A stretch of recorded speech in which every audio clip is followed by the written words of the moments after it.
कोणताही मनुष्य एक क्षणही कर्म केल्याशिवाय राहू शकत नाही. म्हणून योग्य कर्म करणं हेच यशाचे रहस्य असते. सिंह राशीच्या व्यक्तींनो, सध्या तुम्हाला अष्टम स्थानातून शनीचं गोचर आहे.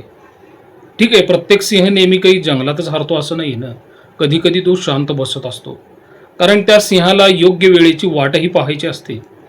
आणि या बाबतीत मलाही असं वाटतं बरं का, की अनेक सिंह राशीच्या व्यक्तींची परिस्थिती अशीच असणार आहे. हे तुमच्यात नक्कीच क्षमता आहे, नेतृत्व आहे, स्वप्नही मोठी असतात.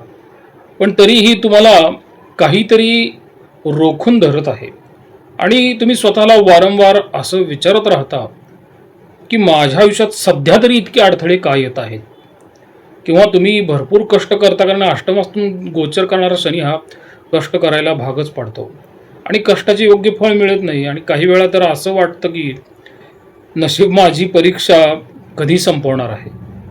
आणि हे प्रश्न नक्कीच तुमच्या मनामध्ये येत असतील, आणि येत असतील तर तुम्ही कमेंटमध्ये फक्त श्रीराम म्हणून लिहा.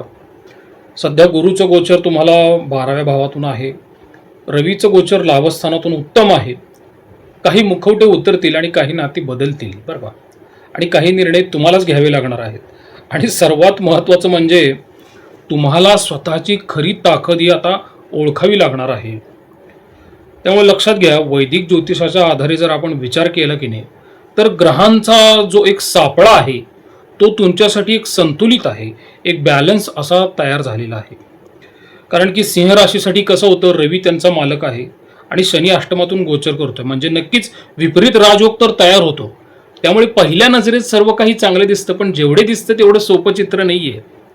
त्यामुळे सर्वप्रथम लक्षात घ्या, तुमच्या दशम भावातून मंगळ गोचर करतोय आणि 10व्या भावातला मंगळ हा करिअर, प्रतिष्ठा किंवा तुमच्या कर्मक्षेत्रात प्रचंड ऊर्जा देतो. यामुळे तुम्ही कसं आहे, कामात स्वतःला पूर्णपणे झोकून देत आहात, नवीन जबाबदाऱ्या स्वीकारत आहातच आणि मोठे निर्णयही घेत आहात. पण कसं आहे, मंगळाचा दुसरा पैलू आहे बरं का, तुम्ही लक्षात घ्या तो. कारण की कामाचा ताण इतका वाढू शकतो ना, की कुटुंबासाठी वेळच मिळत नाही हो. आणि मग यावरून वरिष्ठांशी मतभेद होण्याची शक्यता वाढते आणि रागाच्या भरात दिलेली उत्तर किंवा घाईघाईत घेतलेले निर्णय तुमच्या प्रतिमेवर परिणामही करू शकतात. आणि काही सिंह राशीचे व्यक्ती जे आहेत ना, त्यांना असं वाटेलच की कष्ट केले पण माझी किंमत काही कोणालाच होत नाहीये, कळत नाहीये. आणि अजून एक महत्त्वाची गोष्ट, व्ययभावातला जो गुरु आहे की नाही, तो काय करतो, थोडेसे खर्च वाढवतो. म्हणजे धार्मिक प्रवास किंवा हॉस्पिटल, दानधर्म किंवा कुटुंबासाठी मोठे खर्च तो समोर घेऊन येतो. आणि काहींना परदेशात अचानक जाण्याची संधी मिळते, काहींना घरापासून दूर राहावे लागू शकतो. आणि मनात थोडी अध्यात्माची ओढ वाढलेली असते. पण त्याच वेळी अनेक वेळा असं वाटेल की मी खूप दिलं पण मला परत काय मिळालं. म्हणून सिंहराशीच्या मित्रांनो लक्षात घ्या, 12व्या भावातला गुरु नेहमी पैसे कमी करत नाही हो. तो अनेकदा अहंकार कमी करून माणसाला जीवनाचे खरे धडे शिकवतोच. आणि सर्वात आनंदाची गोष्ट आहे की रवी लाभ भावातून गोचर करतोय. म्हणजे हा योग काय करतो, नवीन ओळखी, प्रभावशाली व्यक्तींची मदत आणि समाजात मान सन्मान वाढवून देतो. आणि दीर्घकाळ अडकलेली काही कामेही पूर्ण होऊ शकतात. कसं आहे की जुन्या मेहनतीचे फळ मिळण्यास सुरुवातही होईल. पण एक सावधगिरी लक्षात घ्या, की तुमचे लाभ वाढत जातील पण मत्सर करणारे लोक वाढत जातील. म्हणजे तुमचा थोडासा द्वेष करणारे लोक वाढू शकतात. म्हणून प्रत्येकावर आंधळा विश्वास ठेवू नका हो. लक्षात ठेवा, कसं आहे की सिंह राशीच्या आयुष्यात एका वेळी दोन गोष्टी घडतील. कसं होतं, एका वेळी संधी दरवाजा उघडून तयार राहते, यशाचे दरवाजे उघडतात, तर दुसरीकडे त्या यशाची किंमतही मोजावी लागत असते. म्हणून या काळात रागावर नियंत्रण ठेवणे, आर्थिक नियोजन करणे आणि योग्य लोकांची निवड करणे हीच तुमच्या शांततेची गुरुकिल्ली ठरणार आहे. तसंच जे लोक सध्या नोकरीमध्ये किंवा व्यवसायामध्ये असतील ना, तर त्यांना या क्षेत्रात मोठ्या संधी मिळू शकतात, पण त्या सहज मिळणार नाही आहेत. कसं आहे, 10व्या भावातील मंगळ तुम्हाला प्रचंड मेहनत करायला लावेल. मी सुरुवातीला म्हणालो की कामाचा ताण वाढेल, जबाबदाऱ्या वाढतील आणि वरिष्ठांना तुमच्याकडून काय होतं, पूर्वीपेक्षा जास्त अपेक्षा राहतात. आणि वरिष्ठांना तुमच्याकडून पूर्वीपेक्षा जास्त अपेक्षा राहतात. आणि अनेक वेळा तुम्हाला असंही वाटतं की मी एकटाच सगळ्यांचा भार उचलतोय का, आणि तुमच्या मेहनतीची दखल ही घेतली जाईल. लक्षात घ्या, हे पण तितकंच खरं आहे. पण त्यासाठी तुम्हाला स्वतःला वारंवार सिद्ध करावे लागेल. आणि कार्यालयात काही सहकारी तुमच्या प्रगतीमुळे अस्वस्थ होऊ शकतात, ही वस्तुस्थिती आहे. कारण तुमच्या प्रत्येक हालचालीवर लक्ष ठेवलं जात आहे सध्या ना. म्हणून कोणाशी काय बोलता याची विशेष काळजी घ्या. रागाच्या भरात दिलेले उत्तर किंवा वरिष्ठांशी वाद जो असतो की नाही, तो मोठी संधी हातातून घालवू शकतो. आणि ज्यांना नोकरी बदलायची आहे की नाही, त्यांनी मग त्याच्यासाठी संधी येतील, नक्की थोडीशी वाट पहा. पण सध्या नोकरी सोडण्यापूर्वी नवीन ठिकाणची पूर्ण खात्री झाली पाहिजे. आणि व्यवसाय करणाऱ्या सिंह राशीच्या व्यक्तींसाठी पण असंच काही आहे. ठीक आहे, क्लायंट्स येतील, ऑर्डर्स येतील, प्रभावीशाली व्यक्तींशी संपर्क वाढतील, पण नफ्यासोबत खर्चही वाढणार आहे. आणि भागीदारीत व्यवसाय करणाऱ्यांनी आर्थिक व्यवहार जे असतात ना, ते पूर्णपणे पारदर्शक ठेवावेत. आणि कसं आहे, गोड बोलणाऱ्या प्रत्येक व्यक्तीवर विश्वास ठेवू नका ना, कारण प्रत्येक हसणारा चेहरा हा तुमच्या यशाचा शुभेच्छुक असेल असं नाही आहे ना. आणि एक गोष्ट मात्र निश्चित आहे की या काळात तुम्हाला आराम करण्याची संधी फार मिळेल. ठीक आहे, सतत धावपळ आहे, जबाबदाऱ्या आहेत आणि सतत स्वतःला सिद्ध करण्याची वेळ पण येईल. पण हीच मेहनत जी आहे ना, ती पुढील काळात मोठ्या यशाचं कारण बनू शकते. मग मला तुम्ही आता कमेंटमध्ये सांगा की तुम्ही सध्या कोणत्या परिस्थितीतून जात आहात. नोकरीतून जात आहात, व्यवसायातून जात आहात, की नवीन नोकरीच्या शोधात आहात, का तुम्हाला स्वतःचा व्यवसाय सुरू करण्याची तयारी करायची आहे. तुमचं उत्तर खाली कमेंटमध्ये देऊ शकता तुम्ही. तसंच आता कुटुंब आणि वैवाहिक जीवनाचा विचार केला ना, तर थोडंसं काय आहे, ही आयुष्यात सर्वात मोठी परीक्षा जर कोणती असेल तर ती सध्या कुटुंब आणि वैवाहिक जीवनाची आहे. कारण नात्यांचीच आहे होती. कारण 10व्या भावातली मंगळ जो आहे ना, तो तुमचे लक्ष काम, करिअर आणि जबाबदाऱ्यांकडे जास्त देतो आणि न कळत कुटुंबासाठी वेळ मग कमी पडतो. त्यामुळे घरातील व्यक्तींना असं वाटू शकतं की तुमच्याकडे प्रत्येक गोष्टीसाठी वेळ आहे पण आमच्यासाठी नाही आहे. आणि ही भावना काय करते, मनात तुमच्या गैरसमज निर्माण करते. तसंच विवाहिक व्यक्तींना विशेष काळजी घ्यावी लागेल. जोडीदाराला तुमच्या सहवासाची गरज असेल, पण तुम्ही कामात इतके व्यस्त असाल की त्यांचे छोटे छोटे भावनिक संकेतही तुमच्या लक्षात येणार नाहीत. आणि यामुळे मग काही वेळा वाद होतो, अबोला होतो, भावनिक दुरावा पण निर्माण होऊ शकतो. विशेषतः अहंकार असतो की मी आधी का बोलू, आणि हा विचार नात्याला कमकुवत करू शकतो. तसंच प्रेमसंबंधात असलेल्या व्यक्तींनी तिसऱ्या व्यक्तीच्या बोलण्यावर किंवा अफवांवरती अजिबात विश्वास ठेवू नये, कारण संशय हा या काळातील सर्वात मोठा शत्रू ठरू शकतो. आणि कुटुंबात एखाद्या वडीलधाऱ्या व्यक्तीच्या आरोग्याची चिंता वाढू शकते आणि काहींना कुटुंबापासून थोडंसं दूर राहण्याची किंवा मग कामानिमित्त वारंवार प्रवास करण्याची वेळ येऊ शकते. मात्र काही प्रत्येक गोष्ट नकारात्मक नाही आहे ना.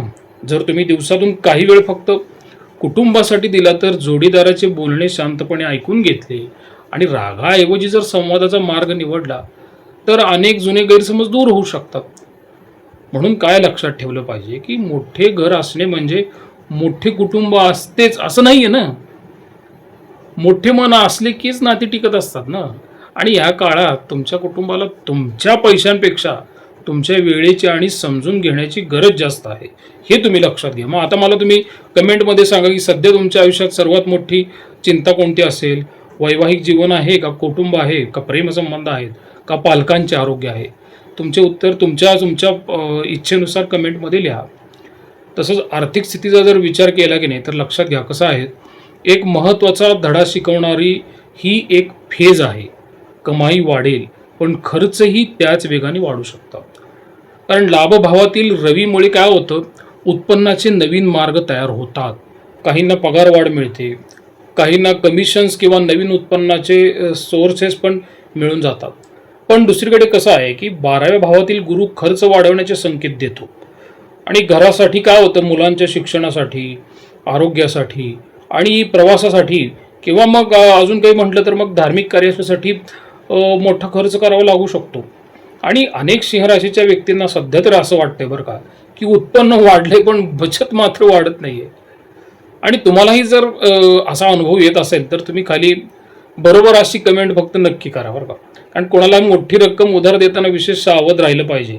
मैत्री असो किंवा नातेसंबंध असो, विश्वास ठेवूनच आर्थिक निर्णय घ्या. आणि गुंतवणूक करण्यापूर्वी प्रत्येक कागदपत्र नीट वाचले पाहिजे, कारण छोटासा तुमचा निष्काळजीपणा पुढे मोठे आर्थिक नुकसान करेल.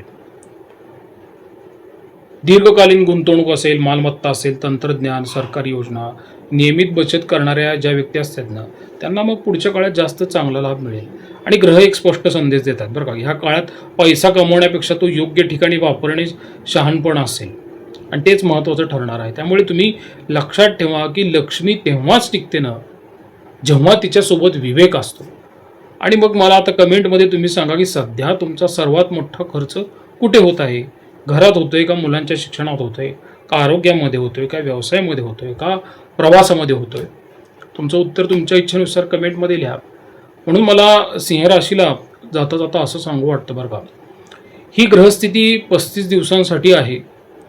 करिअर, पैसा, कुटुंब, आरोग्य, आयुष्यातील अनेक महत्त्वाच्या गोष्टी समजून जरी तुम्ही घेतल्या असतील ना, तरी हा संपूर्ण भविष्याचा सार जर एक वाक्यात मला सांगायचं असेल ना, तर लक्षात घ्या, राशीची जी परीक्षा आहे ती नशिबाची नाही आहे, ती संयमाची आहे. काही लोक तुमची साथ सोडतील आणि काही तुमच्या यशावर थोडासा मत्सर करतील आणि काही प्रसंग तुम्हाला एकटे पाडतील. पण ह्या काळात तुम्हाला तुमचे खरे शुभचिंतक कोण आहेत हेही समजेल. त्यामुळे लक्षात ठेवा की सिंह कधीही प्रत्येक भुंकणाऱ्याला उत्तर देत नाही, तो स्वतःच्या मार्गाने चालत राहतो ना. आणि तुम्ही तसेच करा ना. प्रत्येक टीकेला उत्तर देण्यापेक्षा स्वतःच्या यशाने उत्तर द्या.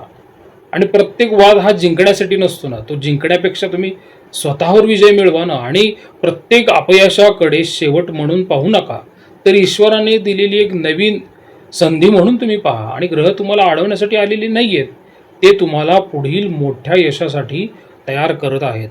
म्हणून कसं आहे, या काळात तुम्ही अहंकार सोडा, संयम ठेवा आणि आई वडिलांचा आणि गुरूंचा आशीर्वाद घ्या आणि मेहनतीवर तुम्ही विश्वास ठेवा.